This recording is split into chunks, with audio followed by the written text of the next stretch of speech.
Ladies and gentlemen, welcome back to the Front Row Access Podcast. I am your host, Steven Russo. I'm Anthony Gonzalez. Let's fucking get it. And we definitely did not just drop this particular can of Baja Blast onto our table, like label first, at all. We didn't do that. So whoever tries to tell you that we did, they're liars. Listen, we need to get to the breaking news. Did you hear? Heartbroken over GFL. Oh yeah, heartbroken over GFL. GFL has canceled their first round of events. No! That was supposed to happen in the month of May. I'm like, oh, damn. Y'all didn't even get one fight night in before y'all got found out. As you guys know, if you've been watching this podcast for the past at least, I gotta say, 3 episodes now, you know that we believe that the Global Fight League, or the GFL, is just a money laundering scheme that just happened to scam a couple of former UFC fighters into becoming a part of it. Hey, they got Holly Holmes after she fucking just retired. I thought Holly Holm was smarter than that. You know what I mean? But clearly, I was mistaken. And now GFL has all events canceled for the month of May. I'm like, wow, you guys didn't even get one fight night in before y'all got found out by the feds. But hey, you win some, you lose some, I guess. But I partially will credit ourselves for bringing light to this money laundering scheme that was scamming innocent, CTE-ridden old UFC fighters, scamming them into thinking they're going to make millions with them. Yeah, we checked that website earlier. That's how we found out about this update. And it looked like they had some deals going for them. Mm-hmm. Maybe it was just for that.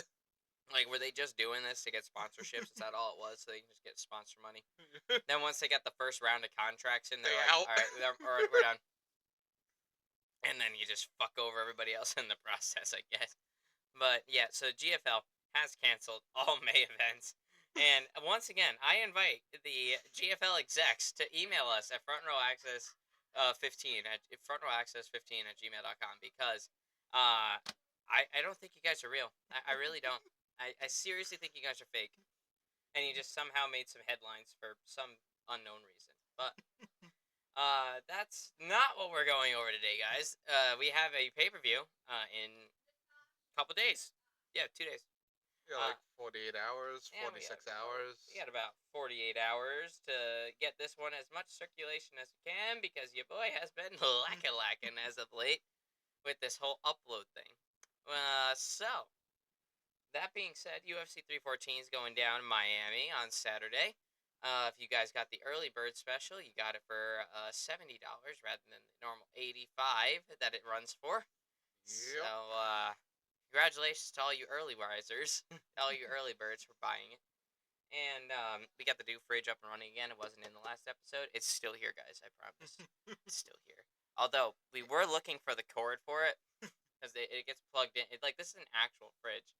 Like, legitimately, this is an actual fridge. Like, it plugs in. This is actual Crisco do. It really is. Like, this is an actual fucking fridge. So I have to plug it in, obviously. So last time I used this thing, I went to was UFC 313 when I went to my my martial arts gym to watch the fights there, and my dumb ass thought bottles of beer could fit in this thing, and they did not. They did not fit very well.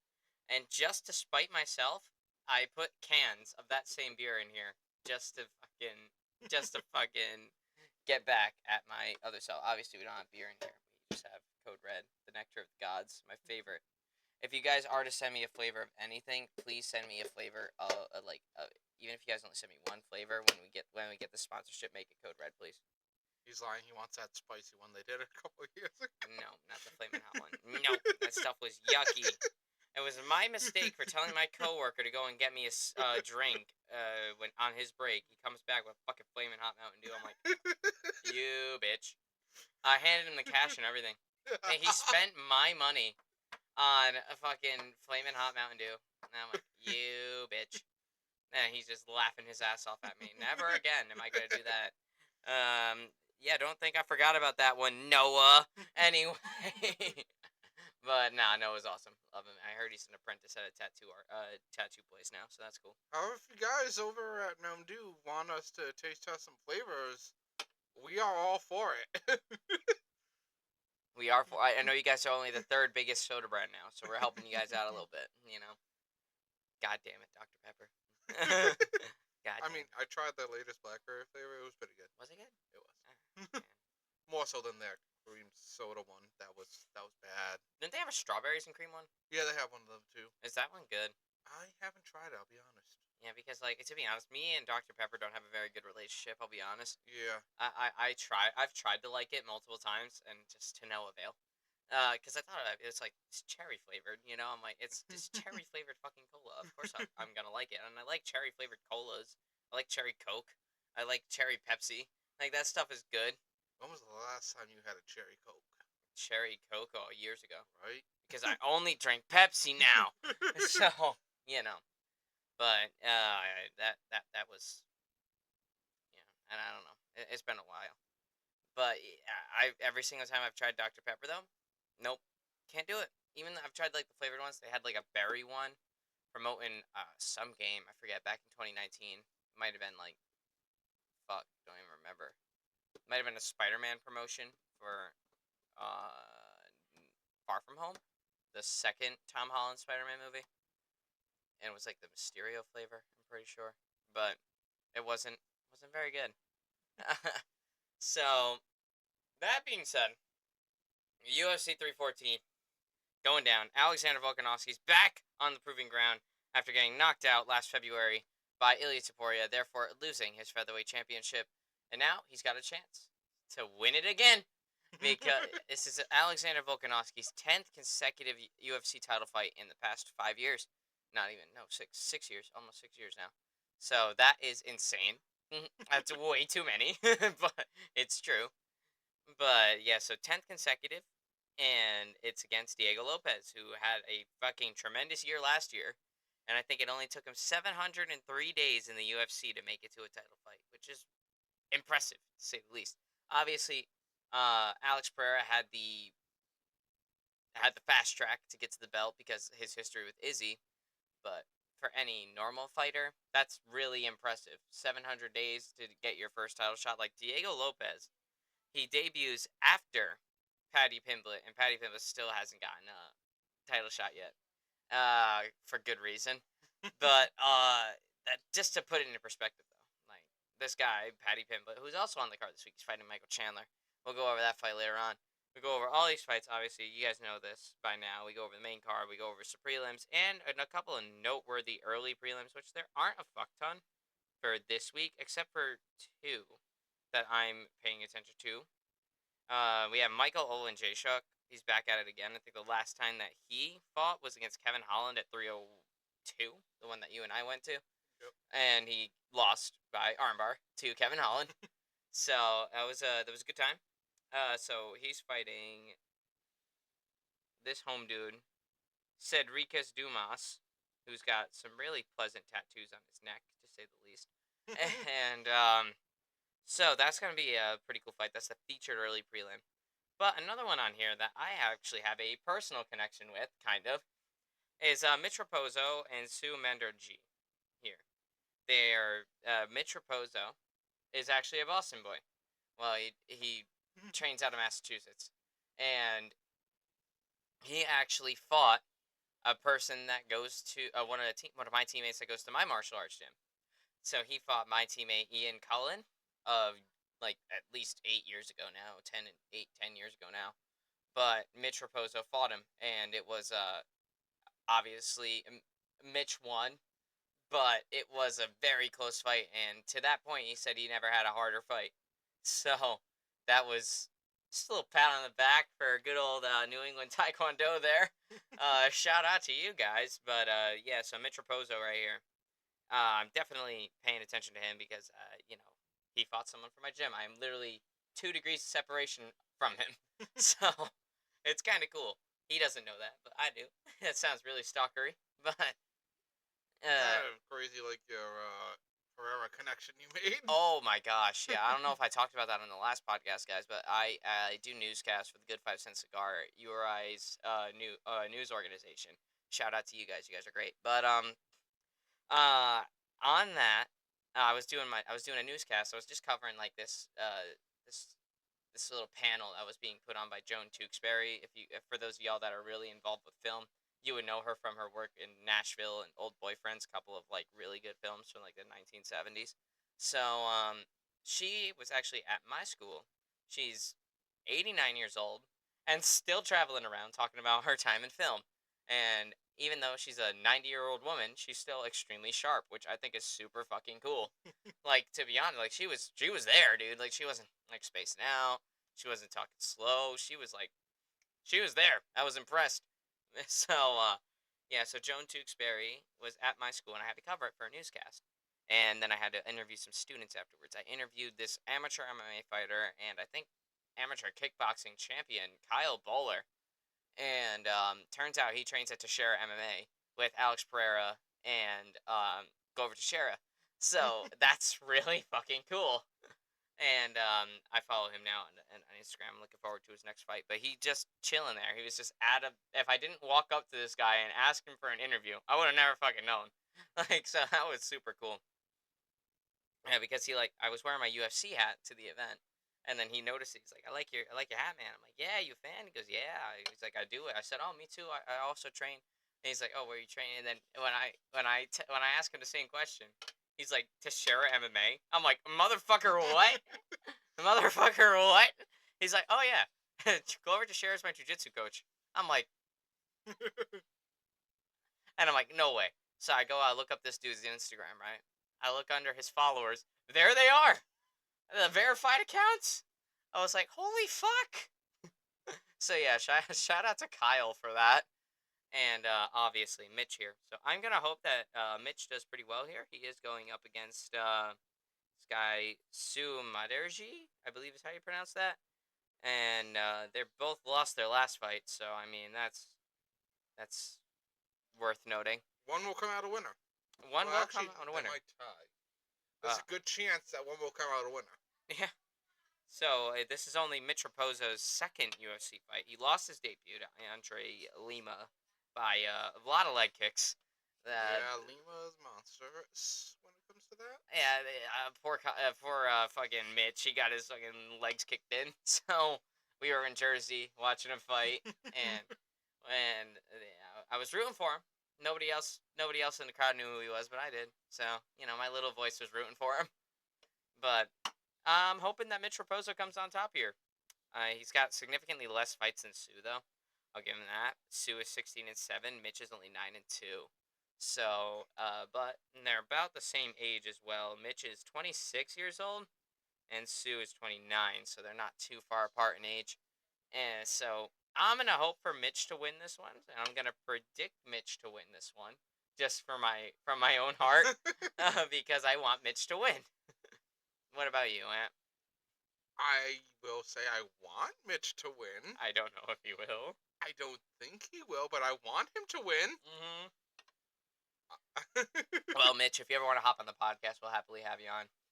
Talk about your time in UFC. I do want you to win. Don't hurt me. Don't hurt me, said Anthony. Don't hurt me. But yeah, we do want you to win, and I'm gonna hope you win. I'm gonna be rooting for you. And if you ever want to come on the podcast, man, hit me up. He would love to chill in the basement here. I'm sure you'd love to chill in my basement with me. So, the new fridge. You got do fridge. I got other stuff. I got like snacks in the fucking pantry over here, if you want. So I got a pretty big TV if you want to watch a fight night. I know you only train in Fall River, so it's not too far from here. So I mean, we can get you out. But regardless, though, I'm hoping for Mitch, and I think Mitch will win. So that's the early prelims, and I'm not going in too much depth with all of them, because they still are early prelims, but I always want to take an opportunity to tell you guys that Mitch fought someone from my gym. So that's super cool. Anyway, moving on to the prelims, which we actually have a really good preliminary card. We're just going to run it down real quick. So we have Dan Ige and Sean Woodson. They're the featured prelim. We have Yan Xiaonan, who's back from her ass beating. And she's facing Virna Jandiroba, who is fresh off giving an ass kicking. So, say of that as you will.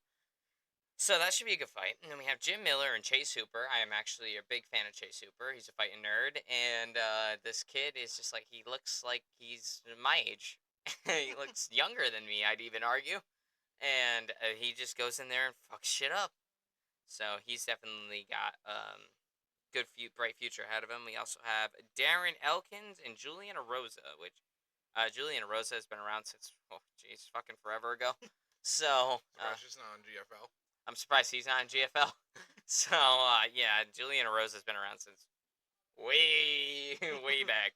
Let's see, the man is I shouldn't say way back, but at the same time, The back then times. back then times for sure. He's 35 years old. I'm pretty sure he came in like his early 20s. So like, yeah, he's been here for a little while, like a Max Holloway type deal. But that's the mid. That's the pre card. Pre card. Yes, the prelim card. Oh Uh, shit! It's been 2 weeks since we filmed this. Do we have fight news also that we've got to go over too? Fight news. There are some fights that did get confirmed. So yeah, we can cover some. We can do that afterwards. I just wasn't sure if there was any major things. I know you Nothing. said someone was waiting for Yeah. the results of a fight. Oh yeah. Makachev. I don't think we're gonna hear anything out of Makachev or like what the lightweight championship's gonna look like, what that championship picture's gonna look like until after Bilal Muhammad and home dude fight. Oh, who's home dude? Hold on. Who's home dude? Oh jeez. To be fair, I did just ambush him earlier, saying, "Hey, we should probably film tonight for more rotation." Wasn't an ambush. That was a good reminder. Plus, I didn't have anything going on today, so that's good. Fuck. Who's home dude fighting? Definitely an ambush. Jack Della Maddalena. That's who he's fighting. So after the JDM and Bilal fight, I think is what's going to determine where Islam goes from here, and if Islam, should I say, if Bilal retains his title, which right now I'm gonna tell you I think he does. Uh, if Bilal wins, Makhachev's not gonna move up, so he's just gonna fight whoever's next in line, and I think that person that's next in line is gonna it's either gotta be Armin or it's gotta be Ilya Taporia. Would not be surprised if they just decide to put Ilya Taporia on there. You know what I mean? Just because he just moved up the division and he was a champion, so could happen. But we also did get UFC 316 confirmed for June, and it is going to be Sugar Sean O'Malley and Merab Dvalishvili for the bantamweight title. Why? Sugar Show. Why Sugar Show got a fucking immediate rematch? I will never know. Probably because he has the biggest following. notoriety and pop at the moment. Yeah, even though so they're gonna try feeding off that. Plus, I mean, if he wins, then he's right back on top. which is good. That's what the UFC wants. So, yeah, but after getting ragdolled by Merab, I think the dude had to at least get a tune-up fight before going against Merab again. Early onset prediction. Obviously, we still got some time before we have to make that podcast. But early onset prediction. I think the fight number 2 is going to be the same way fight number 1 went. Same result. Same result. So unless Sean O'Malley really digs in on takedown defense and is a little bit less afraid to engage because of the takedown. But other than that, I think fight number 2 between the two of them is going to be very similar, if not worse, for Sean O'Malley than the first one. So, as much as I hate to say it, because Merab is yucky. But, as Merab is yucky. But that dude keeps going, and I gotta respect it. But anyway, back to 314. And the main focus. We'll go over the rest of the fight news later. Let's talk about Julian Erosa and Darren Elkins real quick. Both of these guys have been around since God fucking forever ago. I don't know why they're not in the GFL at this point. But they haven't officially retired yet. Yeah, so if one of them retires, we're seeing them the next day on GFL. Probably. Like, look who we signed. Yeah, so Julian Erosa and Darren Elkins. I mean, both of these guys, they got not very great records, to say the least. Darren is 29-11, which I guess that's not too bad. But then there's Julian Erosa, who's 30-12. You've almost lost as equally as you've won. So that's a little concerning. And I think just for that, I'm going to have to go with Darren Elkins for this fight. Yeah. Purely off of record, even though record doesn't say shit for a fighter. But I'm thinking Darren Elkins wins this one just because of that. What are you thinking here, Ant? Did you say it's 29-11 and 30-12? Yeah. Yeah, so I'm gonna go with the 29. But, I mean, think about it like this. What if in 2 months, right, say he loses this, and he wins another one, then he'll be tied with other guy? Yes, this is true. He will be tied for other guy if he wins one and loses one. So yeah, I don't know. I'll go with Darren Elkins for this one, guys. Give me Darren, and whoever retires, GFL will sign you. I'm sure of it. Probably. You guys aren't done yet. I promise. They still got some money they got to get out of you. Anyway, Jim Miller, Chase Hooper. Jim Miller, god damn it. This dude just doesn't age. He's 41 years old. And I think he won his last fight. Now let me double check that. Yes, he did. He won against Damon Jackson in his last fight back in November. And now he's back on the proving ground once again, fighting Chase Hooper. And Chase Hooper has been, let's see, winning and more winning. The last time this motherfucker lost was in October of 2022. Been a while since my man has 8 and a loss. And even before that, he was winning. So, Chase Hooper is one of my favorite, new guys in the UFC right now. He's a really young, lightweight contender. He looks not much older than me, if not younger than me. And he just goes in there and whoops absolute ass. He's 25 years old. He's 6'1", 74-inch reach. And Jim Miller, man, he's just a savage though. He keeps it rolling. My man has been around since before UFC 100 even happened. Bro was fighting before 100. Bro fought on 100. Bro fought on 200. The 1, the 2, the 3. And bro fought on 300. So, I mean, this motherfucker, he just keeps fucking going. He is holding a record of 38 and 18 with 1 no contest. This guy has been in so many fights. Oh my god. That's about 60, right? That's about 38 and 18 with 1 no contest. This dude has been in a lot of fucking fights, man. He's been around a long fucking time. And this dude's still winning. That's the thing. That's the craziest part. You think the sport would have passed him by now? Nope. That bro's sticking around. His genes are made out of some sort of different coating of DNA. I swear it. So, that being said, though, we got this. I'm gonna, I don't know who I'm gonna predict to win this one. If Jim Miller can get a takedown on Chase, I won't lie. Chase might be fucked. I could be real here. I have not seen Chase work much on the ground. I've seen him on the feet. That's where he's made all his highlight reels. That's where he's had most of his fights in. This dude rarely sees the third or second round. So, he is a well-known finisher. And he is one of my most exciting prospects right now. So I guess just for the sake of the sport, I would have to go with Chase to move past that old guard. But man, Jim Miller's a dog. I'm not going to be mad if he wins. I'm really not. And if he can keep that ball rolling, I'm alright with it. But I'll take Chase for now. What you got? I got Chase Hooper for this one too, and it's mainly because, like you said, Hooper doesn't like it going long, and he doesn't like not being, on his feet. I think he's gonna settle it there before Miller can actually get him down. Yeah. But if he does get him down, then yeah, I'm worried for him. But I got Hooper for this right now. Also, I didn't tell you guys the odds for the past couple of fights. We might have mistakenly put money on Darren Elkins and without looking at the odds. Julian Rose is actually a pretty heavy favorite here, so he could surprise us. But I'm still gonna stick with what I said out of spite. Yeah. So, let's see. Going back to Mitch's fight, Mitch is the underdog, not by much. He's plus 145 to minus 175, so not too much. Should be and he is the underdog. He was the underdog in his last fight too, so makes sense. And then this guy right here, the Michael Olencheshuk fight, he's the minus 190 favorite. So to Cedriquez Dumas is plus 160. So these odds are still rather close, to say the least. With the one that we just went over, I already said Darren and Julian. We're still sticking with Darren, though, out of spite, because fuck y'all. So, and then Jim Miller and Chase Hooper.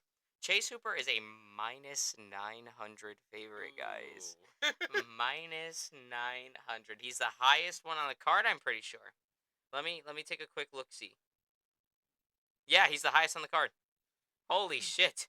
Anyway, yeah, so I guess for good reason. But, Jim Miller can always surprise us. So, I mean, if you want to say fuck it and just go 20 on Miller just to see what happens, you could make you could make some solid money off of that. I'm gonna be real. I'm just saying. Your money, misplaced it might be. Or paying dividends, it might. But pay dividends it might. As wise words of Yoda will say. But yeah, so I'm still sticking with Chase though. Minus 900 favorite. And yeah, but Jim Miller's always a dog. So don't be surprised if Jim Miller actually gets a couple of good hits in on Chase Hooper before Chase eventually puts him away.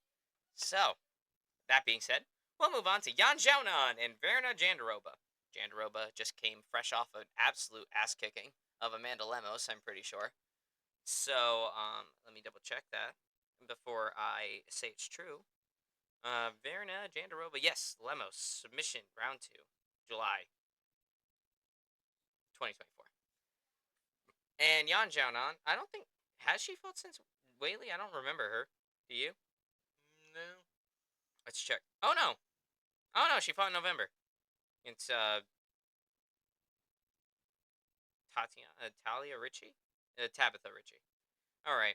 Yeah, so Xiaonan's coming off of a bounce back win, and Verna Jandaroba's coming fresh off an ass kicking of Amanda Lemos.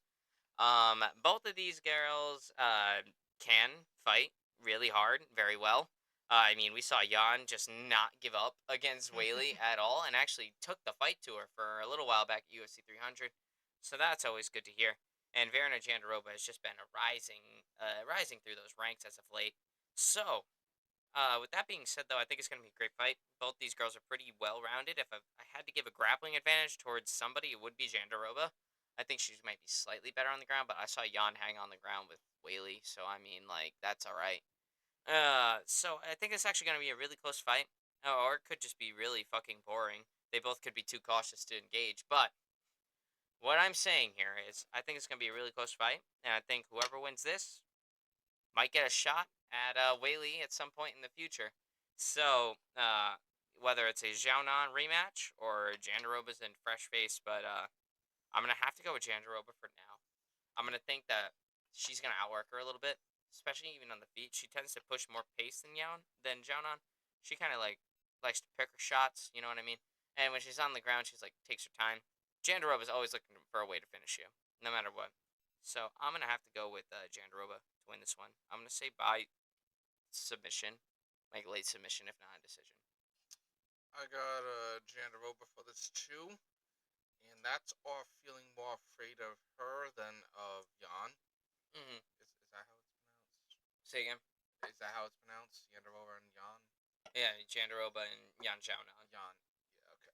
Honestly, names often mispronounced by me. Not gonna lie. That's all right. I will butcher a name. We don't talk about Ngannou, okay? We don't talk about that. Is he still champion over there? Yeah, I don't think he's defended it since, but to be honest, I don't know how many fights we have with Francis Ngannou to this point now. He's getting old. And also, he just lost his fucking kid. So, like, Yeah. how I much was gonna does make he a bad joke. how much does he actually want to keep going? You know what I mean? I mean, yeah, that's why he won his last fight, because he just went out there filled with a bunch of piss and vinegar because his kid was dead. And on top of that, his kid died. He got knocked out early in the year by fuck, who knocked him out? Some really big boxer. Wasn't Wilder. It wasn't Fury, even though he did knock Fury down. Remember that? No, it didn't count the statistics. It didn't count as statistics for some fucking reason, but that was a knockdown. Francis Ngannou knocked down Tyson Fury. No. No. No. Fuck, who knocked him out? Anthony Joshua. That's who got him. So yeah, bro got knocked out. Then his kid died, and then he came into to PFL again just to fight for the heavyweight title against a pretty scary heavyweight and just made him look silly.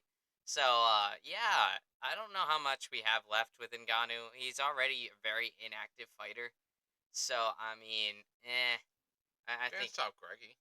yeah, it didn't stop Greggy, but Greggy had charisma. Ngannou has some, but not as much as He has McGregor. anger. He's got a lot of anger. I'll give him that. McGregor was just pure charisma. So I mean that's what really sent him to transcend the sport was because of that. But I don't know. I don't think Ngannou's got much time left. I'll be real. He might even just in a tweet one day say, "Okay, yeah, I'm done. Bye. It's a good career. Thank you guys."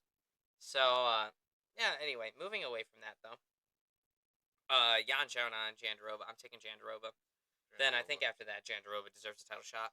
You know, I think she should just go ahead and at least Well, I mean, try that's not that's it's very shallow. that strawweight division, seeming as Whaley beats everybody in the strawweight division with relative ease. So, unless their name is Rose Namajunas, but Rose Namajunas is off in flyweight now, so not happening. Anyway, moving on to our featured prelim of the night, we have Sean Woodson and we have Dan Ige. Dan Ige stands as a plus 150 underdog. Sean Woodson stands as the minus 180 favorite. Sean Woodson is 13 1 and 1. So he's only got one loss, one no contest. Dan Ige is 18 and 9. Yeah. And Dan Ige, I think, is coming fresh off of a loss to, in an absolute incredible fight, need I say, to Diego Lopez, when bro fought on fucking 6 hours notice.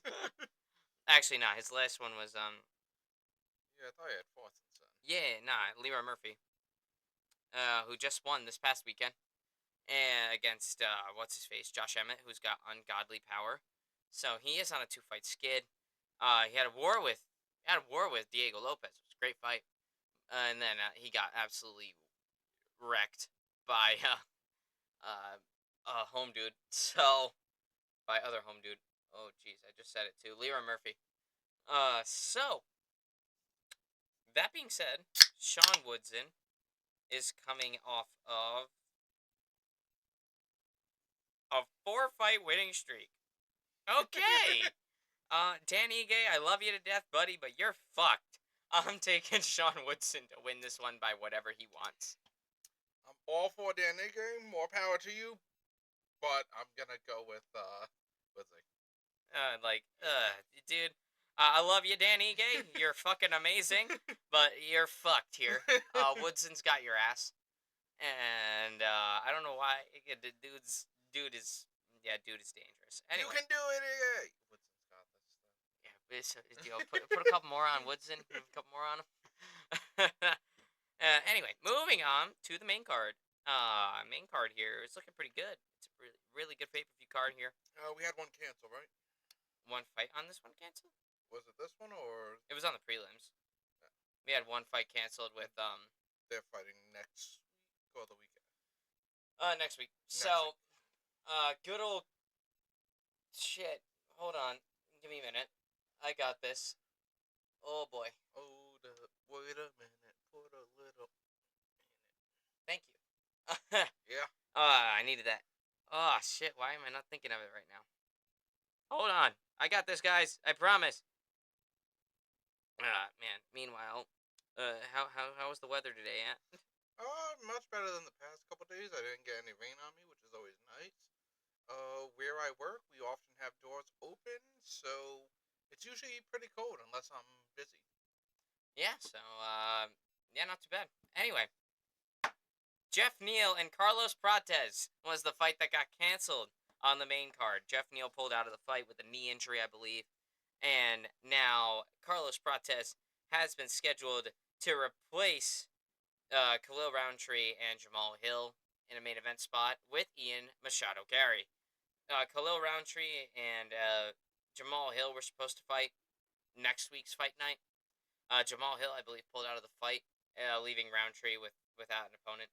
And what therefore, the fuck, Hill? Yeah, what the fuck, Hill? You fucking bitch. Seriously, man.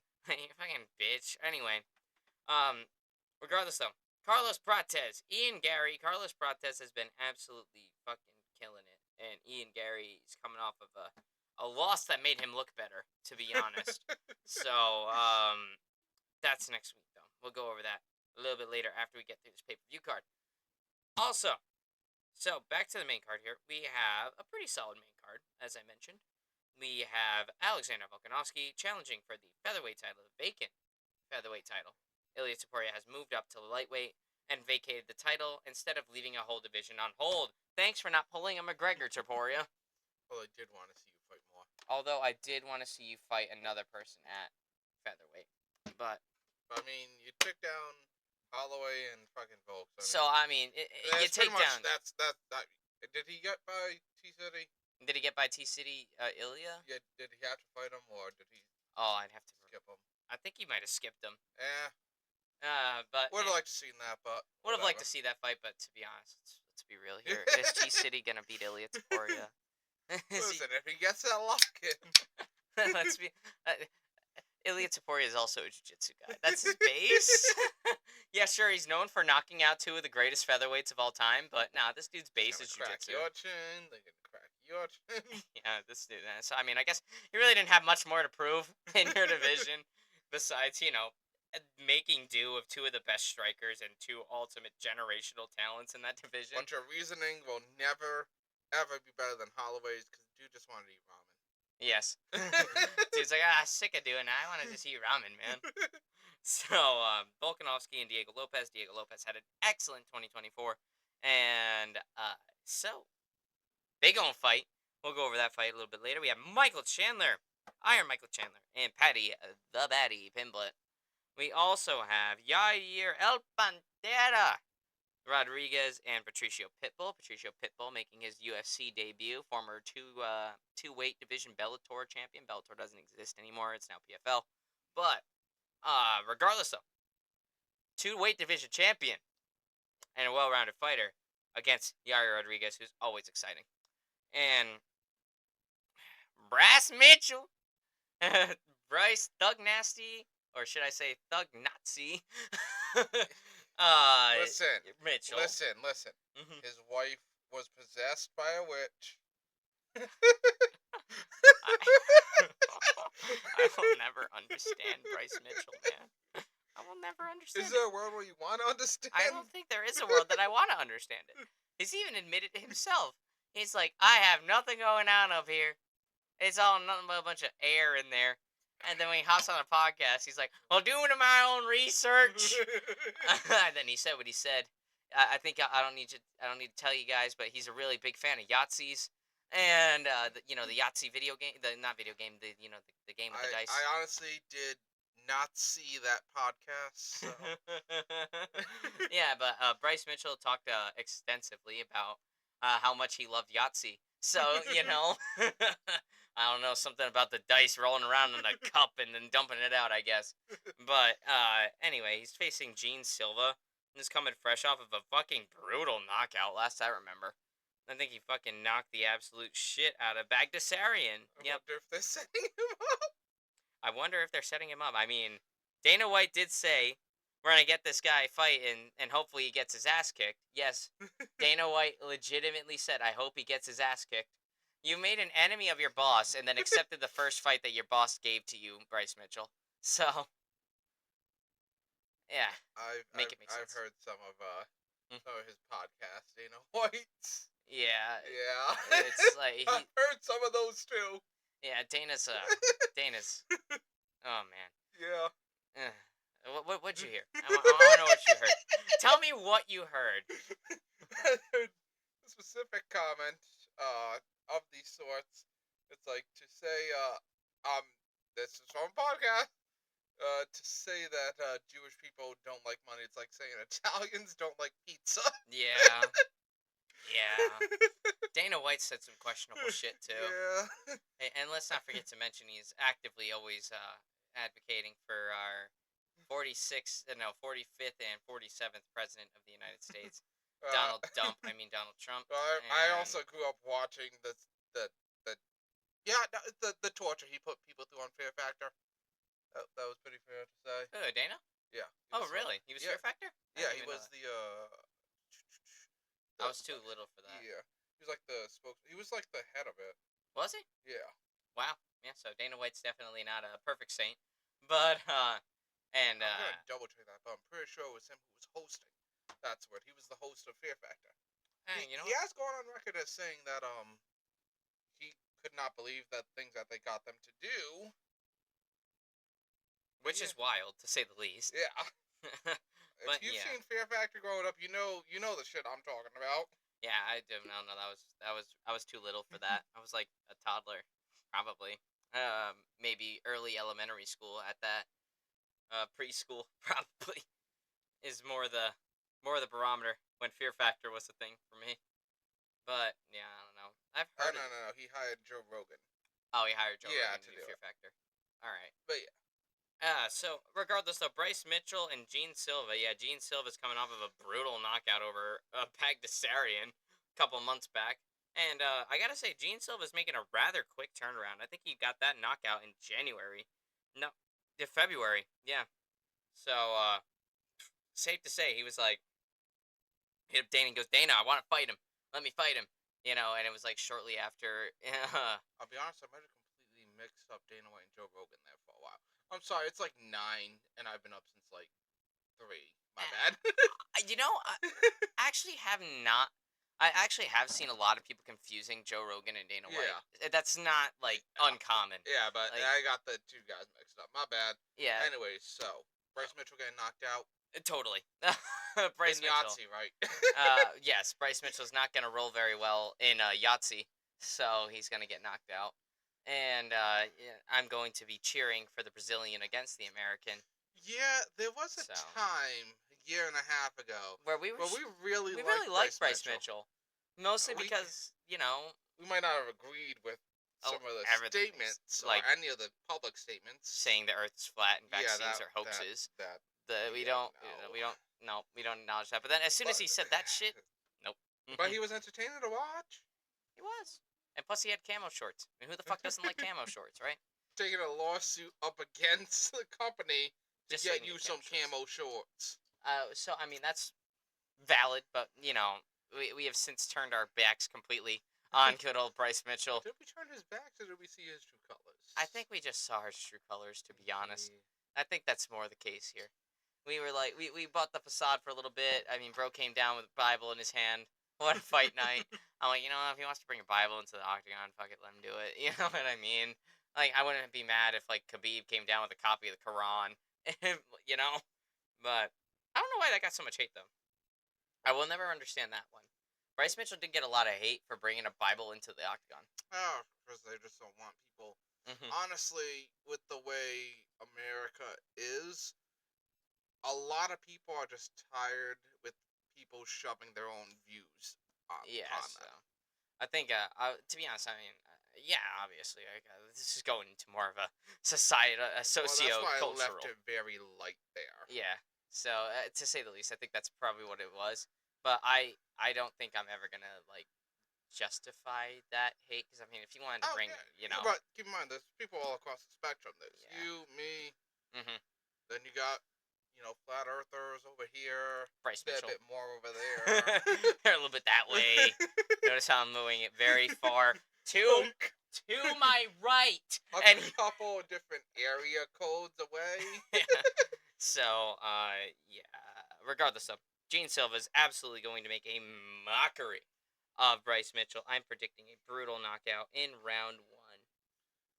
Or maybe I'm just trying to do poetic justice here, but who the hell knows? Could just keep piecing them up all the rounds and then finish them at the very You know what? end. I think I'd rather that. So I'm going to be taking Gene Silva for that. He is the minus 235 favorite to Bryce Mitchell's plus 190. So, Yeah, I'm going with Silver for this too.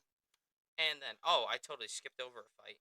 Hold on. Nikita Krylov and Dominic Reyes. Dominic Reyes has been winning lately, which is fucking awesome. This guy had been nonstop lost for like 3 years after beating John Jones. But, you know, judges are judges, and they didn't give it to him. But after beating John Jones, the dude just lost for like 5 years, 4 years straight. So, I mean, they do keep Mike Bell on the roster for reasons. mm-hmm.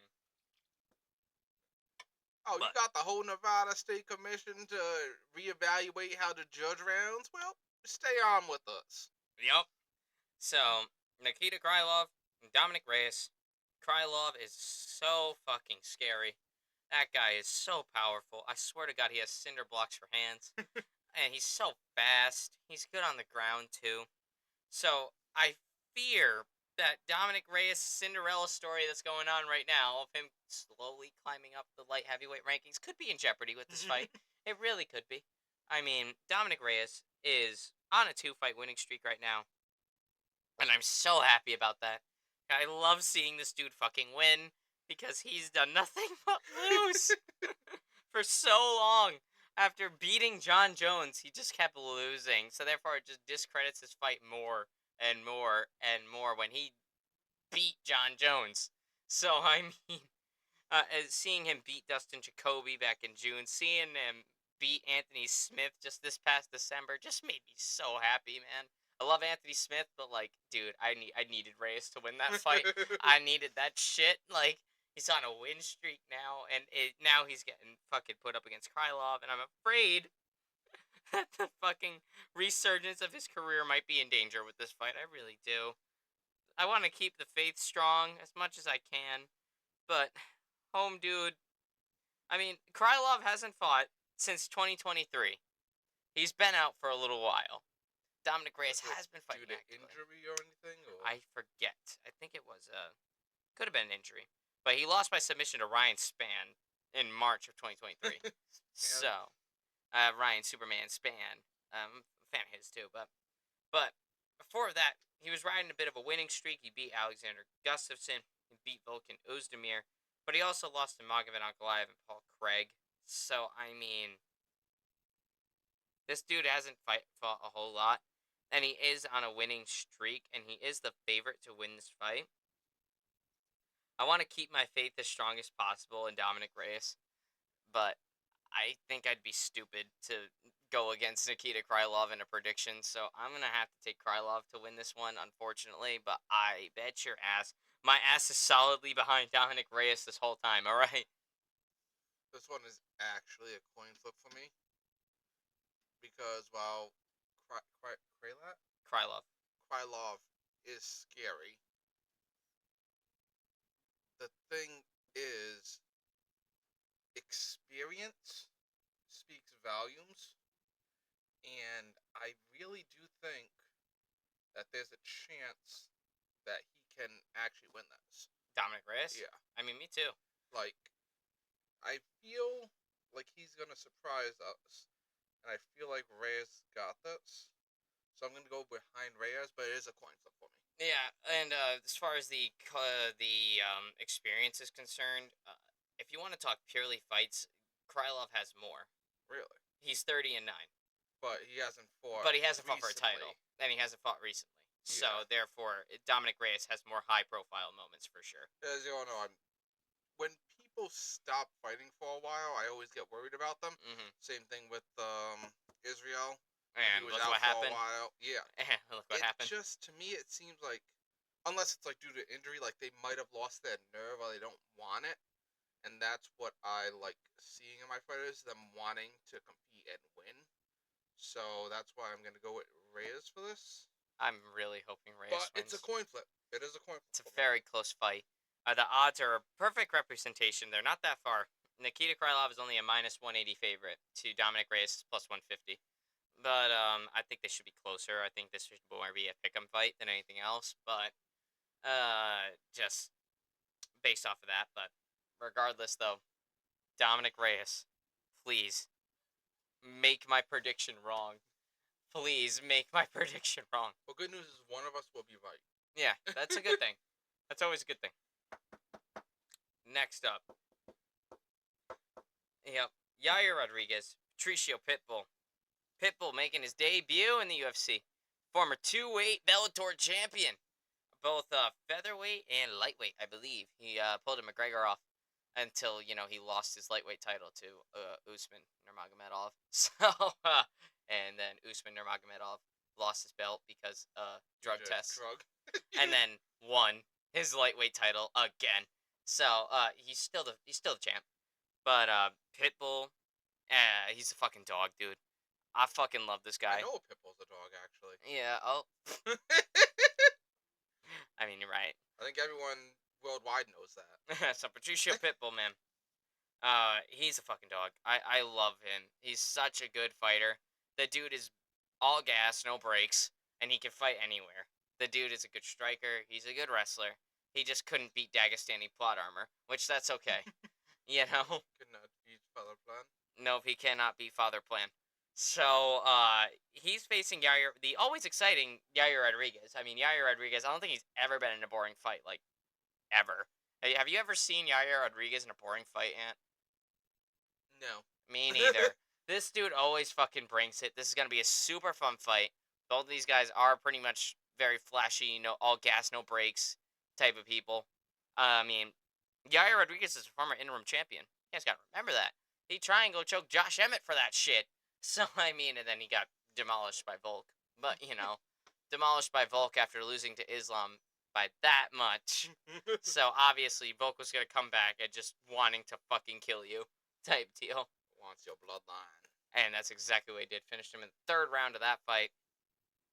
And, but yeah, Yair Rodriguez, he's excellent. His background is in Taekwondo, so this guy kicks like a fucking mule all the damn time. And then, of course, Pitbull, he's just kind of an all-rounder, man. Doesn't matter what he does. This guy can just fight. And I think because of that, I think Pitbull's going to win his debut. I think he's going to beat Yair Rodriguez. I don't think it's going to be by much. I don't think it is going to be a finish. I think it's going to be a decision. They're both going to be battered and bloodied type deal. I'm expecting a total war out of this. But I think Pitbull's actually going to beat Yair Rodriguez. And, I mean, Pitbull's 36-7. He's got a fuck ton of fights behind him. But Yair Rodriguez, he's no stranger either. He's 25. This guy's been around for a while. Both of the guys have. But I'm going to have to go with the underdog here. I'm going to take Pitbull to beat Yair Rodriguez. But it's going to be a super fun fight. End of the day, we win. So, y'all have to forgive me for this. Especially you bigger MMA fans. Because whenever someone moves from a promotion, there's always a shit ton of hype. Be it from the Rise guy, from Bellator, from PFL, and whatnot. It's a trend. And then when they get to the UFC, they can't hang with them. Mm-hmm. It's like a different stage, like college than Olympics in that regards. But then afterwards, once they realize the depth of the pool they're swimming in, they get a lot better. So I'm going to go with Yair for this. Although I do expect Pitbull's going to give him hell. Because he's going to want to make a statement for his debut. But I don't know if he'll be able to hang with Yair just yet. And I would love to see a rematch either way. I mean, to be honest, with this fight, we win. At the end of the day, it's going to be such a fucking barn burner. And I'm so hyped for that fight. Might even be more hyped for that fight than the co-main event of this card. And that's what we're going into now. A co-main event of the evening. I believe this is still a 3-round fight. I do not think it's 5 rounds. I could be wrong, though. I'd have to fact check it. You know what? I'm going to fact check it right now. Why the fuck do I keep getting notifications? Give me 1 second. Shit, is that copyright? I don't know. We don't know if that's copyrighted, so we will stop it. Co-main. A 5-rounder.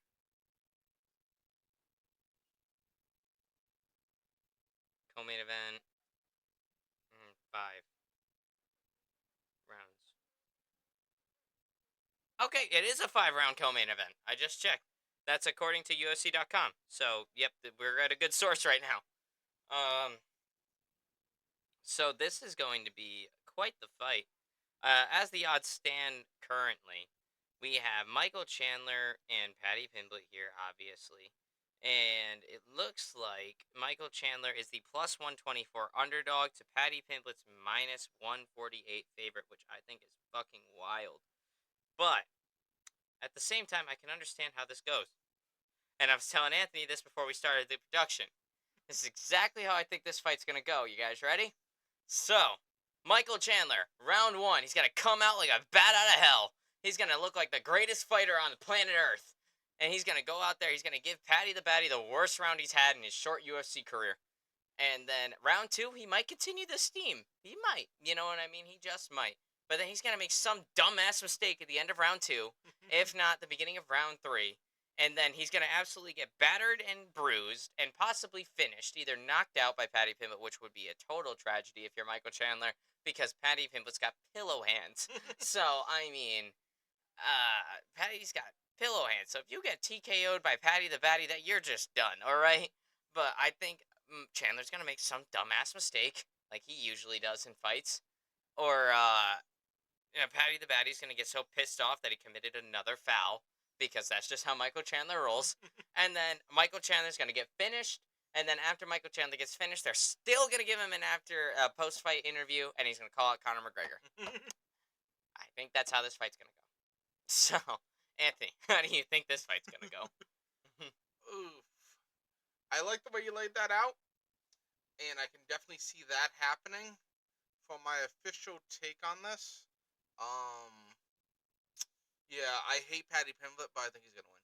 Yeah, I have a strong feeling that Patty the Batty Pimblett is gonna beat Michael Chandler and be in top contention in the lightweight division. Now, just on a side over here, if by some miracle you're watching this, Patty, it's not that I hate you. It's not that, and I don't want you to think that. And it's not that I don't think you're a good fighter. It's that I fucking hate your hype train. I really do. Like, until you start backing it up and racking them, I don't want to hear all this talk about how great you are until you prove it. Hey, But I mean, I still like the guy. I like he is his entertaining. fights. He does entertain. Mhm. He does do things that I would not do because I would not like to be punched, daily for training and then perform. I would like the money, but I wouldn't like that to be my everyday life. Mhm. So it's not that I don't like you, Patty, but you're fucking hype train. I'm sick of it. Yeah, it's been going on for 3 years, man. I can understand why. But almost 4 years now. That I'm thinking about it. But nah. So Patty Pimblett here, man. He's a oh man. I do think though this fight's extremely pivotal for both guys. 100%. This is a very high stakes event for both guys. This is probably the biggest, maybe not the biggest fight of each person's career, but it's definitely the biggest fight for Patty's career thus far. Because if Patty beats Chandler, which I haven't really given her an official prediction, I kind of gave a funny scenario. I do think Patty wins this fight, and I think he does it by guillotine. I don't know when, but I think he's going to win by guillotine because Michael Chandler's going to keep his neck up or something when he goes for a takedown. Or if he goes in like a clinch scenario, he's going to try to like lean into him, and then Patty's just going to whip, and then gilly time. But I think Patty's going to win by guillotine. But Michael Chandler and Patty Pimblett both have a lot of shit to prove here because, excuse me, because it's Chandler's turn to fight the contender now. Charles Oliveira did it. He faced up against Armin Sarukian. Came up short, but still fought somebody younger. You know, Dustin Poirier did it. He goes up against Benoit Saint Denis. Beats Benoit Saint Denis. Gaethje's done it fucking twice now. Gaethje beat Fiziv's ass 2 times to this point. So, I believe that if Patty wins this, then, to Anthony's point, he will start to prove himself. 100%. If he beats somebody like Michael Chandler, he's going to start to, I guess, shift in a better direction. Go towards the really, like, the top of the food chain when it comes to lightweight, or at least swimming near it. It would You be know? more like taking him seriously than checking if he's all bark and no bite. Yeah. And, I mean, Patty, they're both coming off one's coming off a loss. Michael Chandler lost to Charles Oliveira in absolutely dominant fashion because Oliveira has a habit of doing that sometimes. an absolute like devastating fashion. He got destroyed by Charles Oliveira in like the most impressive way. But guess what, guys? I still think that was a fun fight. Even though Michael Chandler lost, every single fight he's in is a fun fight. I mean, the dude is. Let's see. To this point, let's see. I'm gonna recap Michael Chandler's entire UFC career. All right, here we go. Michael Chandler debuts in January of 2021. He's the co-main event to Chandler. Not no. Chandler's the co-main event to Poirier McGregor 2. When Dustin Poirier knocked out Conor McGregor. Michael Chandler knocks the piss out of Dan Hooker, who's coming fresh off a crazy loss to Dustin Poirier, right? And still my favorite fight to date. Poirier and Hooker, which still one of if not my favorite fight to date. I would say is that one right there. And he beats him. He says, "Yeah, I'm here now. I'm have that UFC belt soon." And then, having only one win in the UFC, gets a title shot a couple months later in May of 2021. I remember this was one of my first like big time UFC pay per views where I was starting to like really, really, really, really get into it. You know what I mean? And I was hoping Chandler would win. I was rooting for Chandler, but then Charles Oliveira almost gets knocked down round one. Chandler looks great. And then round two comes around. Chandler makes a dumbass mistake. And Charles Oliveira knocks him out. Loses his first bid for the title. Michael Chandler then goes out on a little bit of a break. Comes back November 2021 in an absolute war against Justin Gaethje. Excellent fight. If you guys have not watched Chandler versus Gaethje on UFC 268. Pause this video right now. You can come back to us later. Go to ESPN Plus. Look up that fight. Watch it, and then tell me what you think in the comments. Go ahead, do it. Wasn't that fucking awesome? So after that fight happens, then he goes and everybody's starting to look at Chandler a little bit differently. Oh, he beat Hooker, but then he failed against Charles after almost beating him. They looked like garbage against Justin Gaethje. And then they're like, all right, what's going on with this guy? Chandler gets booked for a fight against Tony Ferguson. Tony Ferguson to this point has lost, but not in devastating fashion. He's lost to Charles Oliveira and Beneil Dariush and Justin Gaethje to this point. He's on a 3-fight skid against Michael Chandler, who's on a 2-fight skid. So, Chandler ends El Kukui. That's it. Front kick to the face. Tony Ferguson's down and out on the floor. El Kukui's dead. Michael Chandler killed him. I will say Michael Chandler killed El Kukui. A lot of people will say Justin Gaethje did that. I will say Justin Gaethje broke El Kukui. Then those 2 losses damaged him further, and then Michael Chandler finally killed El Kukui. Michael Chandler decides to celebrate over Tony Ferguson's fucking corpse by doing 8 backflips, because why not, right? And then gets on the mic, says, "I got one dude on my mind, Conor McGregor," as we will begin to hear him say time and time again. Every single post-fight interview this dude has had, he's called out Conor McGregor. And Conor McGregor got to come back, fight somebody, you know? And then Chandler's gone for 2 years because he goes and he does the Ultimate Fighter with Conor McGregor. Gets us all hyped up that Chandler's going to fight McGregor. The fight gets confirmed. Yes, we're going to see Chandler McGregor. And McGregor pulls out because he broke his pinky toe. So, Michael Chandler wasted 2 years of his career to this point waiting on a Conor McGregor fight. So he's basically Conor McGregor's bitch to this point. Actually, wait a minute. I missed an integral part.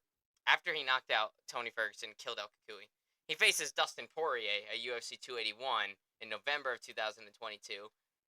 Looks great for the first half of the first round. The Dustin Poirier just started putting the fucking beating on him.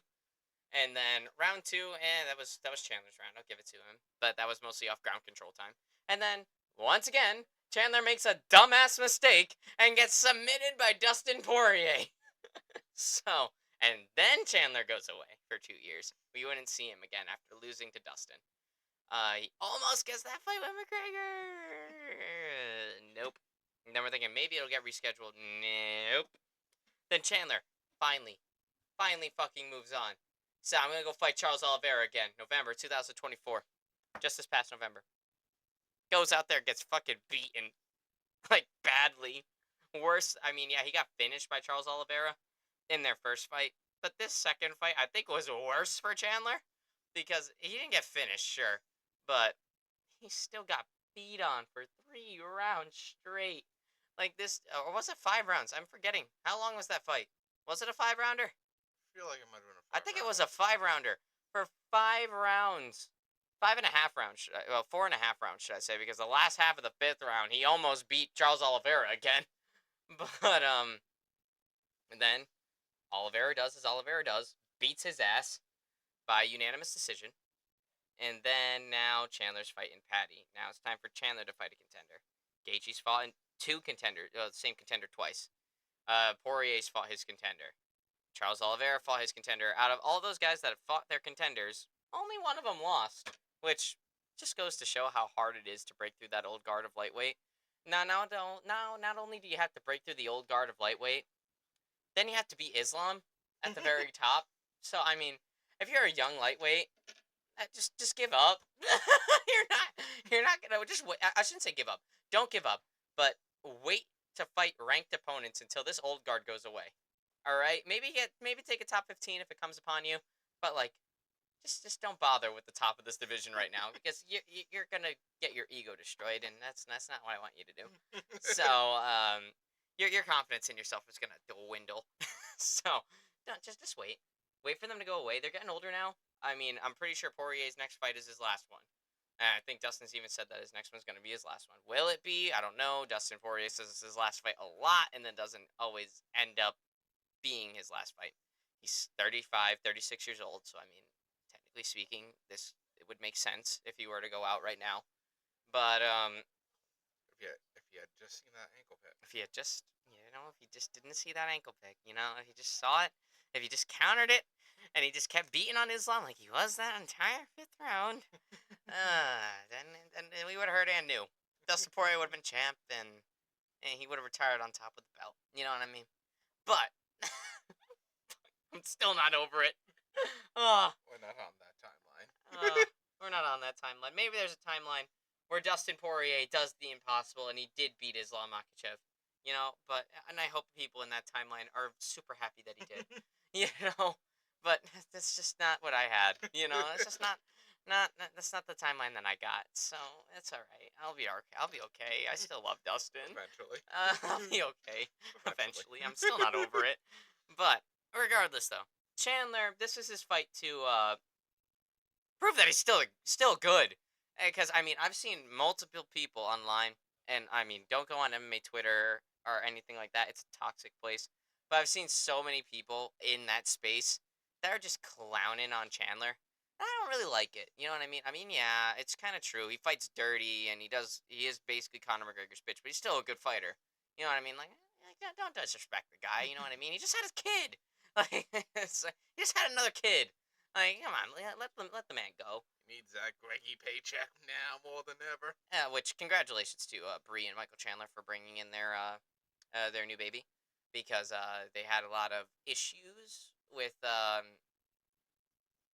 producing, and they actually had a surrogate give them their child, which was super cool.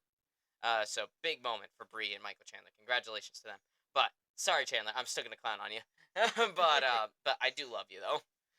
But this is Chandler's chance to prove that he's still competitive, that he can still fight, that he can still hang with the dudes at the top of this division where he's lived for his entire UFC career, just kept losing and then went on a hiatus for a little bit, then lost as soon as he came back.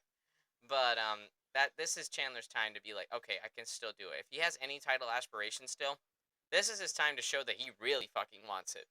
Because this is the fight that'll do it for him. If he loses this fight, man, the chances of Chandler getting a UFC title fight, even a top 5 fight at this point, is so tremendously low because he's already lost to everybody that's in the top 5 for the most part. Except he's never faced Islam or Armin. But regardless, though, if Chandler has any title aspirations that he wants to keep alive, he has to win this fight. But if Paddy Pimblett wants to be taken seriously as a fighter and not just the comedic guy with a funny accent that waves his arms up and down as he's walking to the fucking ring, and then winning fights that were clearly cherry picked for him. You know what I mean? Or getting cheated wins on some of Or getting fights. cheated wins. We still don't think he won that fight. No, he did not win that fight. I am so sorry to homeboy that lost. I'm forgetting your name right now. But yeah, I think this is a big fight for both of them. I think out of everybody that's on this card, Michael Chandler has the most to lose here. I know we haven't even talked about the main event yet, and that has some pretty fucking high stakes too, for Volk in particular. But I think out of everybody on this card right now, the one that has the most to lose is Michael Chandler. So, that being said, though, I still think Paddy's going to win. But, Anthony, before we move on to the main event, any comments on the comments I just made? I see you thinking over there. I think this is probably the most extreme fight with the most to gain and the most to lose for it. Because Chandler definitely has the most to lose. And I think Patty might have the most to gain. Yeah, because if he beats him, it could only go up for him from there. He could Like, get more opportunities if he beats Chandler. and like Volk's, been there, done that. So I mean, Volk's been there, done that. But like moving, yeah. So it's definitely this is the most high stake match on the card. I mean, yes, the title fight that's the big one that's at the top, but this co-main event right here between Michael Chandler and Paddy Pimblett could serve as like a very pivotal point for the trajectory of the UFC in the next couple of years. You know what I mean? Because I think with the start, if Paddy wins, like we're predicting he will, I think it's going to be the start of the turn of the lightweight division. You know what I mean? I mean, obviously that's the UFC's glamour division right now. That's like where everybody is. Everybody wants to watch the lightweights. You know, so I think no, I want to see John Jones defend his title. yeah, you know what? Yeah, me too. I heard they're working on it. I heard rumors. I read the Bloody Elbow. I read MMA Mania. There's talks that Tom Aspinall and John Jones will headline International Fight Week. Fingers crossed that that's what happens. What is this, like 2 years? But I've heard there's talks, and Dana White's not sucking John Jones' dick as hard, and actually being like, I'm not gonna suck your dick until you beat him, okay? You know, that's their relationship right now. So if John Jones wants that blowjob, then he's got to go fight Tom Aspinall. But with that fight though, going off on another tangent before we get to the main event here, for this hypothetical main event in the future, that is the biggest fight for both of those guys. I will say it. As much as we're all trying to say John Jones is old, he's stuck in the fight. The hardest opponent for Tom Aspinall is John Jones. You know what I mean? He's fought nobody that's as skilled as John Jones to this point. Like everybody that he's fought, he's just outworked. He's just outdone. And it's the same with John Jones. I think the John Jones' hardest fight right now is Tom Aspinall, and Tom Aspinall's hardest fight right now is John Jones. Right? Why this fight hasn't happened yet when we've had an interim champion for about a year and a half now? A defending interim champion at that. What, like, oh, Jesus. How much worse can you get? But regardless, back to 314. Highest stakes fight on this card. Chandler Pimblett. Yep. But main event, most important fight on this card, is Alexander the Great Volkanovski and Diego Lopez. Diego Lopez, and it has been on an absolute fucking tear as of late. The dude had a tremendous 2024. Let me recap for you guys. He beats Brian Ortega at UFC Mexico City at the Sphere, which that's insane. He beat the Mexican heritage motherfucker in Mexico. So he Did you also say Mexico City at the Sphere? Isn't the Sphere in Vegas? shit.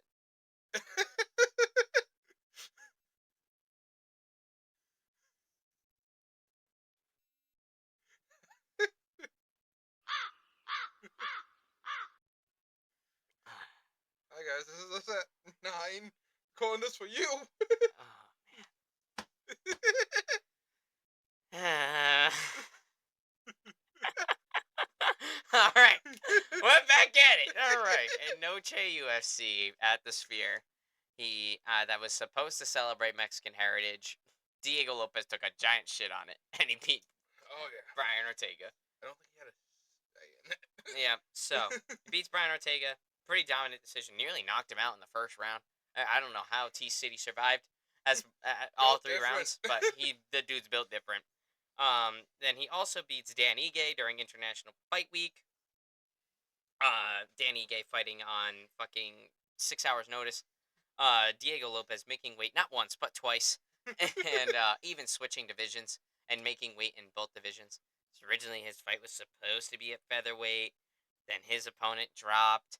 Then after he couldn't fight that guy, Danny Ige stepped in but said, "I can't do 145. Can we do 155?" And then fucking Diego Lopez made weight not once but twice.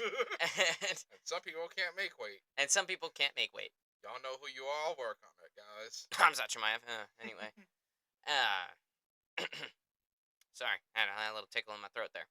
But Just a tiny one. and he also beat Sadiq Yusuf on UFC 300. So the dude had one hell of a fucking year. And he really just went up that ranking. He went up from fellow contender in Yusuf, then he went to veteran in Ige, then he went to gatekeeper in Ortega. This is the guy you said keep your eye out the whole year, right? Yep. And I think I was even telling you, keep your eye out at the end of 2023, if I remember correctly. Because I have had nothing but high hopes for Diego Lopez this entire time. This dude is fucking good. The kid's a stud. The kid's a stud. And he's got quite the skill set. The dude can strike, dude can grapple. His bread and butter is grappling. But the dude is an all-rounder. He's young, he's hungry, and he's really professional. I mean, the dude made weight twice in 2 days, essentially.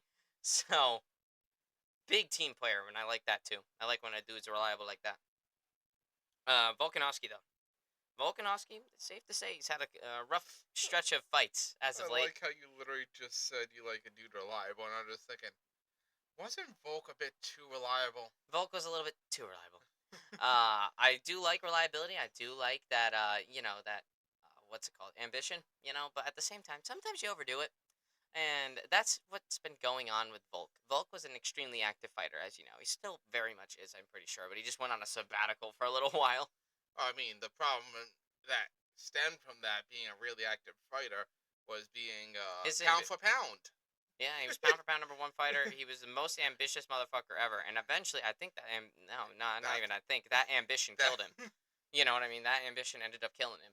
So, I mean, I Volk also is point out that's why Islam had him in the sights. Just hey, Mhm. you go to Australia, you take your pound for pound.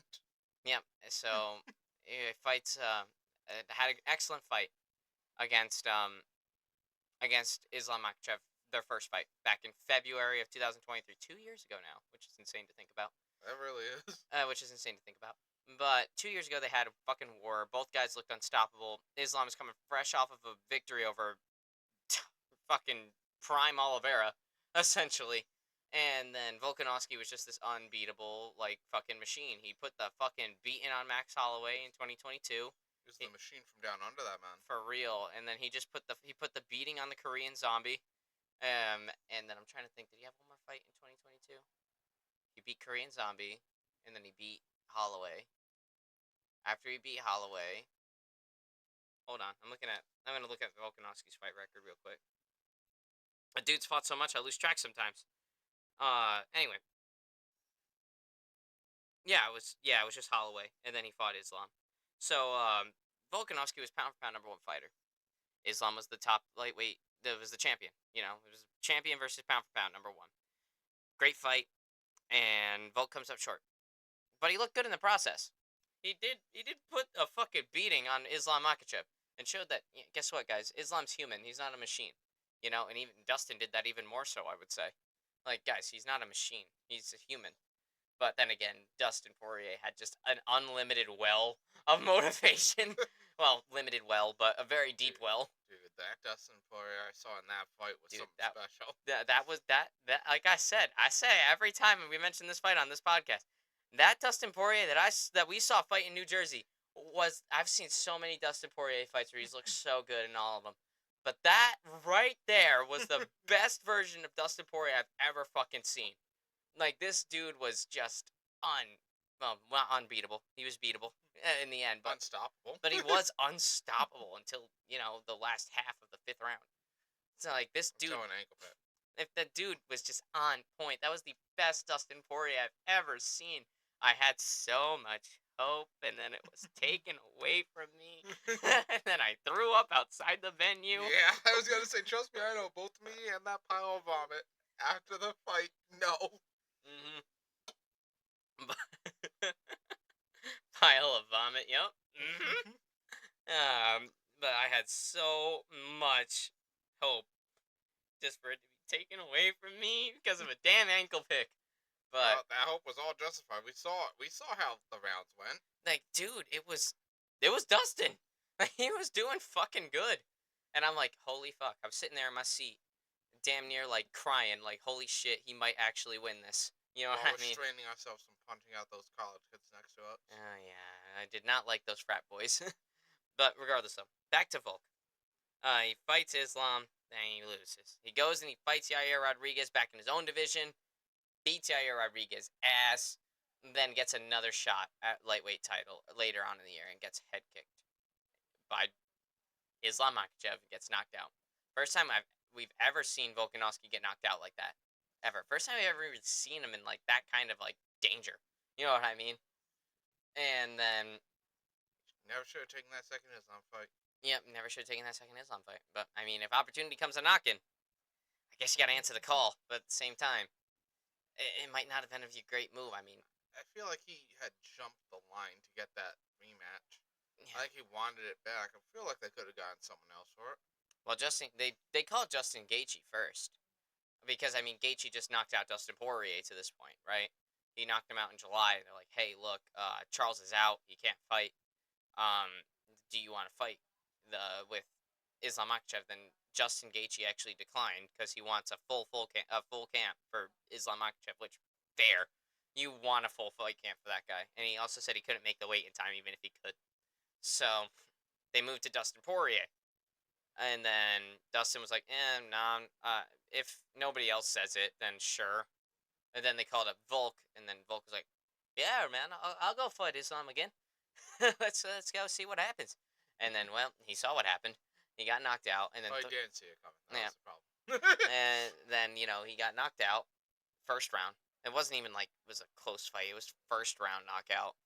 And then we were like, ooh, damn. And then 3 months later, when Islam's just chilling at home, Volk fights again against Ilia Topuria, who had been just killing every featherweight in front of him to this point. This is the dark horse of the division to this point. I think I was even saying that before the second fight got confirmed. Didn't he avoid Holloway and T-City? Yeah, he never fought T-City, but T-City was hurt, so it makes sense based on the timelines. T-City hurt his shoulder when Ilia was like just rising up. Yeah, you know what I mean? But so, he also avoided Holloway, right? Yeah, but he never got the Holloway treatment until he got the Holloway treatment after he won the title. So there's levels to that, because he said he was killing all the featherweights in front of him.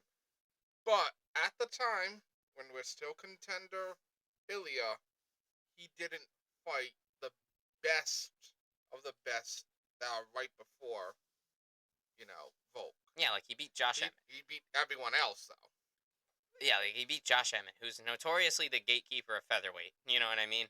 So he's like that guy that you got to get past to get to everybody else. But then he kind of just skipped that whole upper echelon. He kind of just skipped everyone else and then got it because Ilia Topuria, I guess. But Ilia Topuria, who was a dark horse of the division to this point, who was looking really promising, got that title fight against Volkanovski, basically because Volk beat everybody else at featherweight. So, I mean, there really was no one else. I mean, he had already put the beating on Max Holloway 3 times. That fight's not going to happen again. He beat the brakes on Yair Rodriguez. And then he fucking beat T-City's ass. So, I mean, I think he beat T-City's ass. No, he only beat him once. But, yeah, so Ilia Topuria fights Volk 3 months later, February. And knocks him out in the second round. Crazy shit. He knocked Ilia Topuria, becomes champion. Ends Volk's 5-year reign as featherweight champion, which dark day here at the Front Row Access podcast. It was a dark day. But he beats him, and then Ilia Topuria goes on to face Max Holloway, who was coming fresh off of a fucking flatline of Justin Gaethje. And then in tow, he got flatlined by Ilia Topuria. So, and then Ilia Topuria can't make the weight no more, so he says, you know what? I'm moving to lightweight. I'm leaving this belt here. Y'all have fun. And that's how this fight came to be. He had a rising contender and the guy that just lost the belt. Do I think Volk deserved that immediate title rematch? Oh, fuck yes, he did. So I am in no way questioning why Volk is in this fight. He 100% deserves it. Now, would I question that Diego Lopez would be in this fight? No. Because once again, the dude had an electric 2024. This is the match to make at This was featherweight. the match to make at featherweight. If we couldn't do Ilia and Volk again, which ultimately was the biggest fight to make, if we couldn't do Ilia and Volk again, and Volk with like a full camp this time and not having been knocked out 3 months prior, then that would have been the ultimate best fight to see. But this is the next best thing. Volkanovski, Diego Lopez. Diego Lopez had an excellent 2024. Stellar breakout year for him. I think I even gave him breakout. Did I give him breakout this year? Yep. And And I gave Male Fighter of the Year to Ilya Taporia. That's right. So that's how this fight came to be. So this is the fight to make. Nobody's really argued it to this point, but this fight, Volk has a bit of a chip on his shoulder, I would say. Yep. He's got to fucking prove that he's still the guy. I mean, he's been out for a year now, almost a year and a half. Like, this dude last fought in February of 2024. See, when you phrase it like that, I'm less inclined to believe it. Because you just said he's got like a chip on his shoulder and he has to prove himself. The dude proved himself for 5 years, and the timeout, you can change the perspective of that a lot because like Holloway's gone. Uh, I don't know. Has T City, what's his name? Brian Ortega? Has Ortega been injured? I thought he was injured. No, Ortega's fine right now. He just got I thought he was injured in this past year. No, he's been good. He's been good. I mean, he just fought Diego in September. So, he's fine. So yeah, without Holloway there, without Ilya there, who the hell are you gonna give to Volk? He's the only one. Like right now, yes, but I'm saying that time off, that year off, there wasn't really anyone of the high level caliber that would be in like title contention until Diego Lopez comes and shows his stuff, shows what he's got. So when you say like he's got a chip on his shoulder, and then you think about the talent pool, it's really scarce for Volk there. It's true because he's mostly beating everybody. A good point. And the dude knocked out twice. Gotta recover, man. Yeah. I feel like that time off was needed. Didn't do many favors against Ilya. No. If anything, it made his chin weaker going into that. Because he had just so the time off, it's defendable. I personally still think Volk is here in featherweight. I think he could definitely get the title back. I don't think he's old guard. I still think he is the king of that division. Yeah, me too. Would I have loved to see Ilya and him? Fuck yeah. Like a second time? Because then we get to definitively see who were the better fighter. They are. Yeah. But with Ilya and with Max both going up, I think, he definitely is still the guy. That time off. I just hope he kept up with training. Yeah, and didn't slack because he didn't have a fight lined up. Yeah, no, I mean, he did have another kid recently, or at least the gender reveal for another kid became a thing. So I think he's having another kid soon. So, oh Jesus, that makes 5. Fuck, 5 girls for him now. Damn. So this poor guy, he's over. He's over 5 on making boys, but regardless though, Volkanovski and Diego Lopez, this is a fight to make. I mean, obviously with Ilya and Max gone, Brian Ortega not in the top 5 anymore. This is the fight to make. We have top 5 of featherweight now. Then top 5. I think Ortega's like right outside of it, like 6 or 7. Because I mean, we got Volk as one. Yeah. Ilya would have been champ, but he's gone. He's gone. So Max, he's already gone. Yeah. So then next would be T City and Lopez. Actually, you know what? I'm gonna double check right now. Where is? Am I missing the featherweights? There are some people in there that are like silent, like they don't really have a lot going on for themselves. Oh wow, holy shit! Alex Pereira dropped way down the pound for pound rankings. Goddamn. All right, that makes sense, I guess. But that's pound for pound rankings. That's not what I'm looking at. Featherweight. Volkanovski's number 1. Diego would be number 2, even though it says on here Max Holloway's number 2 and Ilya Taporia is the champion. But we know they're both gone. Go. So Volk's 1. I'd say Diego Lopez is 2. Movsar Evloev is number 3. 4 would be Yair. All right, yeah. So Brian Ortega is technically number 5 if you get rid of those 2 guys. So, but with Yair Rodriguez booked, Movsar Evloev I think is also booked for another fight soon. So the only guy available was Diego Lopez. So makes sense. But this is the fight for Volk right here. He needs it. He needs to prove that he's still the guy. You know what I mean? And speaking on perspectives, which I love to challenge and whatnot, you got 2 perspectives coming into this. You got either the guy who's been here, done that, proving he's still here and doing that, or you got the new guy proving that y'all need to pay attention to me, and this is where I'm at. Notice me. What he's saying. But nah. So this is 1000% the correct fight. It's a young contender looking to make waves. This could be a breakthrough moment for him. If he beats Volk, dude, that's pretty. Especially Volk after. Pretty legitimizing. That's pretty legitimizing, especially Volk after a full training camp. I looked at, saw the fighters' physiques going into on media day on Wednesday. They're both in hella shape. They're both shredded as fuck right now. So they're both hella in shape. Volkanovski looks more in shape right now against going up against Diego Lopez than he did going in against Ilya Taporia. So he's looking good. And Diego Lopez also looking good. I'll be real. They're taking their pictures, and I'm like, oh boy, these motherfuckers are gonna have the fight of the century, you know. And I'm super excited for it. It's gonna be such a good fight. But this is time. Diego's time to legitimize himself, beating Volkanovski with a full training camp. You know, that's very legitimizing, to say the least. And then this is also Volk wanting to say, "Hey, I'm still the dude around here. I'm still the guy." You know, the crown, the key to featherweight goes through me. You know, the key to the throne goes through me. Like, An idea just popped in my head. Say hypothetically, Volk wins. We don't know the results now. What if he wants to try getting one of those wins back? oof. Like if he tries going up to fight Ilya, I don't think that'd just be so stupid for him. right?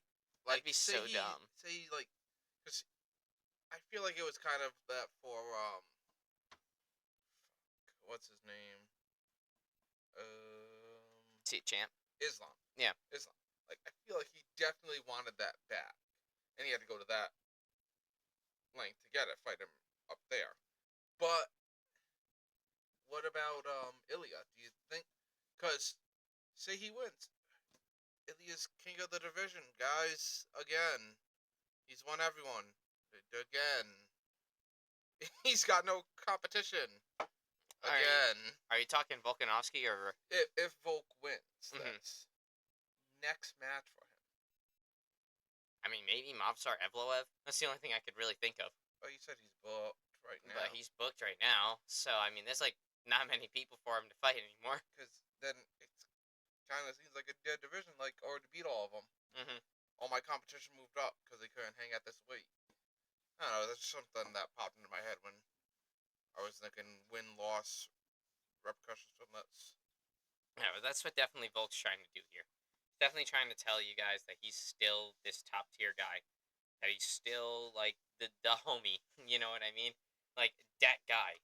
But Diego Lopez is looking to start his own little journey. You know what I mean? His own little legacy. Because then there's the whole division blows wide the fuck open after that for Diego Lopez. I mean, then he's got fights with Evloev that he can do. He's got a fight with T City he could do. He's got even say Yair Rodriguez beats Patricio Pitbull. He's got Yair Rodriguez to face. Like, there's a lot of guys here. I mean, would I mind seeing Volk's rematch tour? No, not really. I really wouldn't. I would be deathly afraid. But then you never know. But as far as this fight is concerned, I think it's going to be extremely competitive, regardless. We're not gonna know who's gonna win the entire time. Just like I don't know who's gonna win right now. I'll be completely and totally real. My prediction is going to be very futile for this one. It's not going to be a very solid prediction.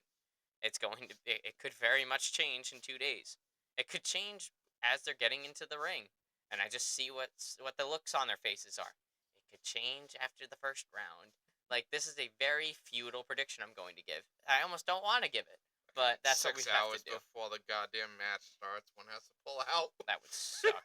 Let's not have an Armin and Islam situation. That was supposed to be a great fight, and then it never happened. Instead, we got Renato Moicano, and then Moicano just got destroyed by Islam. So, I mean, but regardless, though, I really this is so hard because I love both of them so much. I love them like a lot, and I have like hope for both of them that they're gonna do well if they win here. You know, but if this fight, Well then, if you don't want to give your prediction before the fight, We'll do like a TikTok or something. One of the things you youngins do. And right now, tell me what you want to happen. What I want to happen is Volk to get his belt back, man. But I think that's gonna happen? I don't know. I'm very uncertain about this. Alright, I'll let you know what I want to happen. I want Volk to win this, and I want Diego to go back, temper himself a bit more, and then go after Volk again. That's So what just I, have them fight again, yeah, that's what I regardless. want to happen. Because, like, Diego Lopez, he got your breakout fighter, right? Yeah. So maybe get him a bit more tempered. You know what I'm talking about? Like, pure iron, like, more strength and more concentrated. Couple more A reps. better fighter, more fights under his belt, more time in the octagon, and then come back for Volk. Because I do want to see Volk for a bit longer, Yeah. and I would like to see that. And I think we have right to believe that Volk could still hang with these guys. You know what I mean? I think we have every right to believe that because I think he's still got some steam left in him. Yeah. Like as far as like, I mean, I'll do a comparison with this teammate. I have a lot more hope that Volkanovski can continue for longer than Israel Adesanya. Like to this point, I'm pretty much just waiting for Israel Adesanya to hang up his gloves. Like the dude is done. Like he's ran out of bullets. I've said it 1,000 times on here. Like, and I can tell you that I think like Israel Adesanya just can't really hang no more. You know what I mean? But I have this hunch that Volkanovski still can. At least a couple more years. You know what I mean? Even if it's like one more year, 2 more years. You know what I mean? I think Izzy's done. You know what I mean? I think within this year, if like the end of this year, he might just be gone, bro. He might just be done. But I still think Volk's got like 2 years left in him. You know, and I still think we can get more out of him than we can out of Israel. You know what I mean? I know it's a weird comparison, seeming as they're like two different fighters, but Now they're both two champions, two former champions at this point. yeah, two former champions, and I still think one of them can keep going. I don't think the other one can. I mean, as much of an Izzy fan as I am, I've already kind of accepted the fact that Izzy's done. You know what I mean? I'm just kind of waiting for him to hang it up at this point. Like, but Volk, I can't see him being done. You know, Is Adesanya then going to join the GFL? I really hope not. But you know, as the odds stand right now on this fight between Volk and Diego Lopez, Volkanovski is a slight favorite. He is a -122 to Diego Lopez +102. These odds are as close as you can fucking get it, really. So, and it makes sense. That's why I'm like so fucking torn up about who I want to win this fight, who I think's gonna win this fight. But early onset prediction for the YouTube video. This could change on fight day when we make our TikToks and our reels and whatnot. I'm gonna say that Volkanovski gets it done. You know, I think he's gonna get his belt back, and I think he's gonna do it with the stamp. You know what I mean? I think he's gonna find a way to get Diego out of there before it hits the judges' scorecards. It could be really late into the fight, or it could be very early. I don't see it happening in the middle of the fight. If it goes into the middle of the fight, if it gets like third, fourth round, expect it to be more decision. Yeah, it's going to go to the fifth if it goes. Yeah, expect it to go into the fifth round, whether it be a decision victory or a late finish. If this, I would say, if this fight hits the third round, expect it to go all five, and well, expect it to go 5 rounds. Will it make it out of the fifth round? I don't know, but we'd have to see. But if I think Volk's gonna do it with a stamp, whether it's submission, whether it's knockout. I would say Volk is more prone to knockouts. Like, not prone to knockouts. He's more likely to knock out somebody than submit. I would say if Diego has a path to victory here, it would be to outpace Volk. You have to outpace Volk and get him to the floor. But then again, then you have to deal with Alexander Volkanovski takedown defense. He stuffed Islam Makhachev, guys. And even when Islam got his back, he was fine. You know what I mean?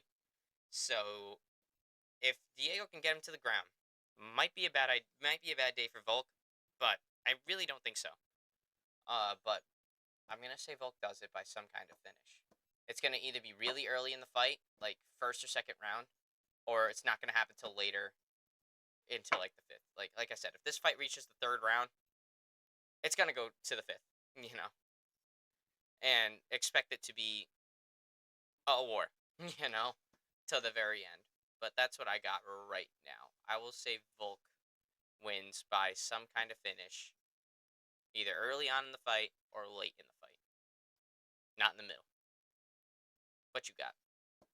I got Volk for this with the stamp, and I feel like it's gonna come down to more octagon time. Volk has seen more and been obviously the competitor of featherweight, dealing with all their different styles and whatnot for years. And I think that what we saw the past two matches with Volk was just because of the short notice and then from the cracked chin and not being fully recovered, which I think he should be by now. Yeah, he's been out for over a year now, so Yeah. it would make sense. But that's what I got. I'm gonna say that for now. It could change come fight day. It could change as soon as they step in the ring. It could change after the way the first round looks. But if we make it out of the first round, that is. If it's even around, because Mhm. we've had sudden pullouts before. If there's even a round. I mean, T City pulled out before. Yeah, that's right. T City pulled That's out. what I thought. Yeah, TC was supposed to fight Diego, Yeah. but then he pulled out. So then Diego had to go and fight home dude Yeah, Mr. 6 Hours. Ige. Yep. The fuck? Why'd my dog just bark? Anyway. Just making sure I wasn't broken. Alrighty, so that's about all I got. Is there anything else that I missed? I think that's it. Alrighty, guys. So, with that being said, UFC 314, live from Miami, this Saturday night. Early prelims start at 6 p.m. Prelims are at 8 p.m. Main card starts at 10 p.m. Go buy your pay-per-views right now. It's not discounted anymore, but you can still get it.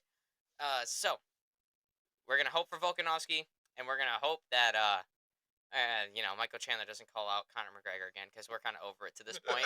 So, He's going to be president, man. All right, so that being said. Inaugural speech in the octagon. Let's go. That being said, guys, thank you for tuning in to the Front Row Access Podcast, and have a great night.